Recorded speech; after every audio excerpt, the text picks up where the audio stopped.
من 15 عام في السجون المظلمة والحبوس. وعلى كل حال بعد ذلك سجنوه عند السندي فقدموا له السم القتال. يقول علي بن سويد، أختم المجلس: دخلت على الإمام موسى بن جعفر قبل وفاته ب3 أيام، قلت: سيدي ومتى الفرج من هذا السجن؟ لقد ضاقت صدورنا. قال: يا ابن سويد الفرج بعد 3 أيام. يقول أنا طبيت عليه يوم الأربعاء. يقول لما قال لي الفرج بعد 3 أيام ما قعدت طلعت رأسا. يقول فذهبت وأنا فرحا مسرورا أطرق أبواب الشيعة بابا بابا أبشرهم بأن الإمام سوف يخرج يوم الثالث. قلت لازم نسوي اجتماع يم الجسر يوم الجمعة هناك، يطلع الإمام من السجن حتى نستقبله ونودعه.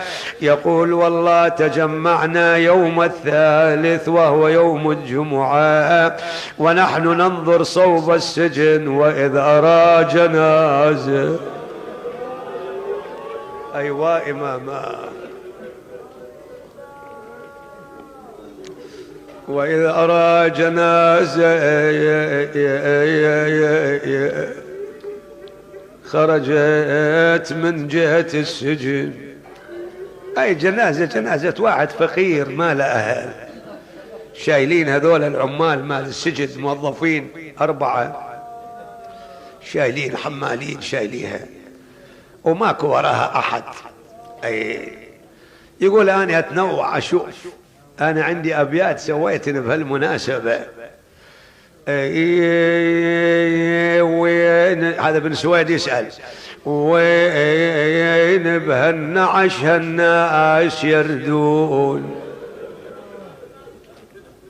هذا المن هذا ماكو ويا أحد، مسكين فقير هذا. اي الله يرحم ذاك اللي يقول يا محمد الخالات عازتها عازة. ايوه الله اللي ما عنده خاله، اللي ما عنده عمه، اللي ما عنده قرابه ويموت بدار غربه، من يمشي عليه؟ يمشون الاجانب النسوان الغرب؟ لا. يقول له يا محمد الخالات عازتها عازة والما وراها صياح وحش الجنازة. وين بهالنعيم ايش هالناس يردون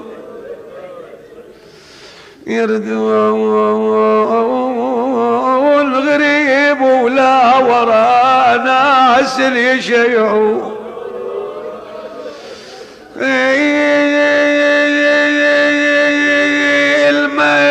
المين العشا الشايلين، العشا الشايلين غريب ولا لقوم بالمدينة.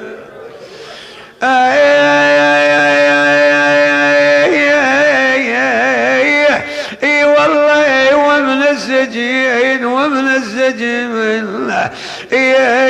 نشوف من السجن هذا جاي فينا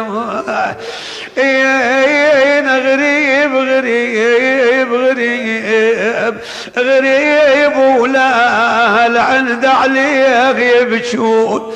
احنا خلنا نمشي على باب الحوائج عادي. هنا يقول اقبلوا بالجنازة، مروا بها. يقول تعرف هاي المن الجنازة من هو؟ المن يا هو صاحبها.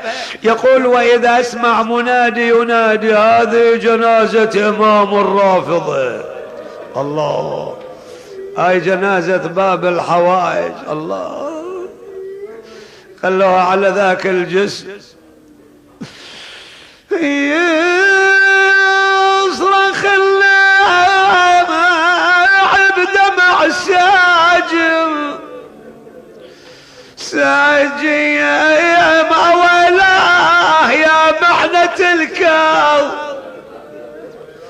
والله فوق السجن فوق الهضايم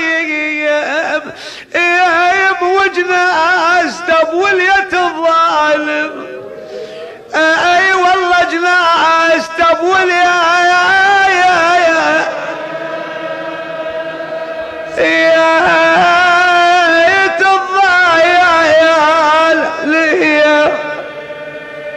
خل نوقف بعد ريتها فرد ونه وحنا على باب الحوائج موسى بن جعفر.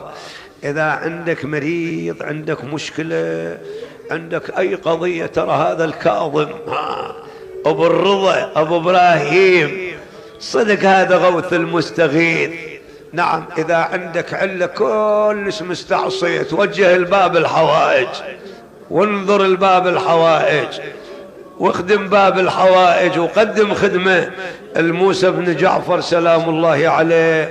وبعد يا عزيزي إذا عندك مسجون، إذا عندك فرد مشكلة، هذا شيء مجرب. موسى بن جعفر يذكر الخطيب البغدادي في تاريخ بغداد يقول أكو فرد حرمة، هاي الحرمة ابنها سجنوه ظلما وعدوانا، أخذوه بالسجن الأظلم. يقول طلعت شايطة من بغداد وجت القبر موسى بن جعفر، شايطة مروا وليتها أخذوه، وجدها الأخبار يمكن يعدموه، يمكن سجن مؤبد، وبس الواحد عته، وهذا مسكين ما مسوي شيء، ويا ناس يعني ياخذونهم ظلما وعدوان، هو بريء.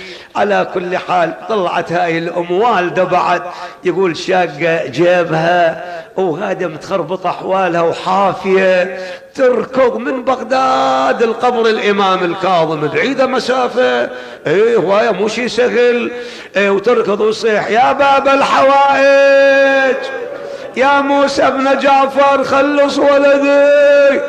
تلقاها واحد من أهل الخلاف قال له ايش عندك بيك؟ قالت له هاي القصة وانا رايح الموسى بن جعفر يخلص وليدي من السجن. قالها موسى بن جعفر هو مات بالسجن وما فاد روحه، يفيدش إلك؟ موسى بن جعفر مات بالسجن وسموه بالسجن ومات وما نفع روحه، شلون ينفعش انت على عقلك الحفا؟ لسه بعدكم بهالعقليات. يقول من سمعت قامت تركض وهي تصيح يا غريب السجون يا من فارقت الحياة مسموم، يا باب الحوائج خلص ولدي. يقول دخلت حرم الإمام وطلعت، وإذا باب الصحن يتلقاها المبشر بنجاة ولدها. بركات الإمام. أكو واحد يتوجه إلهم يوم يرد خايب يا عمي. يقول ابن سويد وضعوا جنازة الإمام على مفرق 4 طرق، ومر طبيب من النصارى تبعت، قلت أيها الطبيب أقسم عليك بالمسيح عيسى بن مريم أن تنظر إلى هذا الميت وتعرف سبب وفاته. يقول وكانت علاقة بيني وبين هذا الطبيب، فرجع ونظر إليه وشم راحة يده، ثم انصرف تبعته. قلت ما الخبر؟ قال عنك موضوع يا ابن سويد ولا تسأل عنه. قلت إلا أن تخبرني. قال لا تسعى بهلاكي. قلت والله إني لا أخبر أحد أبدا في هذا الوقت، ما دام الرشيد موجود ما أقول، بس قل لي أنت. قال يا ابن سويد إذا كان لهذا الميت عشيرة فلتأت تأخذ بثاره، إنه والله مسموم. لما سمع ذلك الرجل لطم راسه وصاح وإماما وموسى بن جعفر ويانا والله يا طاير شب الله احتزم قوم او حشم بني عايشم ومخزوم اهل المدينة ومكة تقوم. شنو الصايرة؟ تقوم يوم الحلدة عشيرة يريد هاليوم اليوم موسى بن جعفر مات مسموم. يا موسى بن جعفر ما يا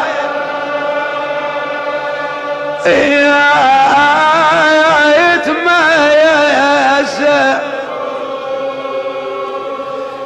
هذا وقت وقد أخذ الشيعة يتكتلون حيث يسمعون نداء السندي المجوسي على الإمام ويقول هذا إمام الرافضة، وقد أعرض للمارة أن يطلعوا عليه.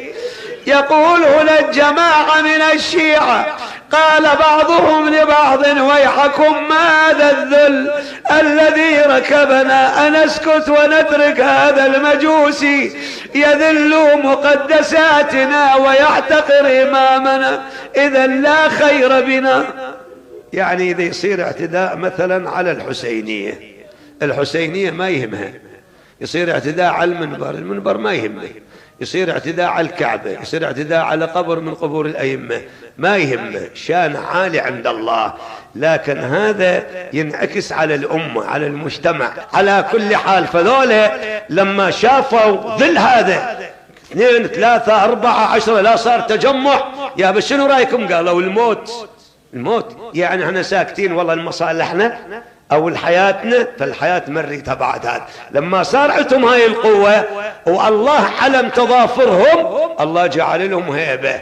نعم، سليمان ابن جعفر ابن المنصور يصير جده، كان واقف يشوف هذا التحرك، لا شاف القضية تغيرت، خافوا أن يتفجر الوضع ضدهم، احتوى الغضبة بمن؟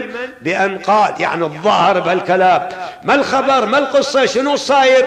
جماعة من الشيعة قريبين منه قالوا لها جنازة ابن عمك، وهذا السندي ينادي عليها جنازة إمام الرافضة. قال أين شيعته؟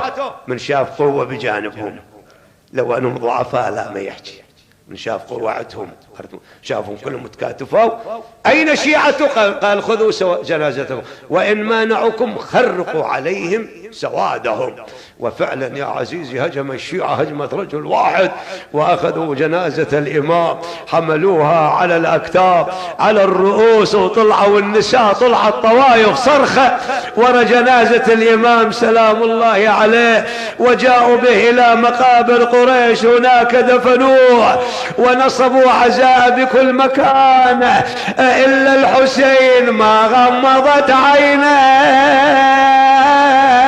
أيدي أحبته، ولا جنازته شلت بتا وقير. ليس له إلا زينب يوم مرورها على الحسين، بيت الدعاء أقرأ. اي والله تربة مشت وعيونها على حسين، مشت وعيونها على حسين التربة، وخذت من دم عزيز القلب التربة. الأخت ويا الأخو من الزغر، الأخت ويا الأخو من الزغر تربة، شلون تعوب جسمه على الوطين، اي شلون تعوب جسمه على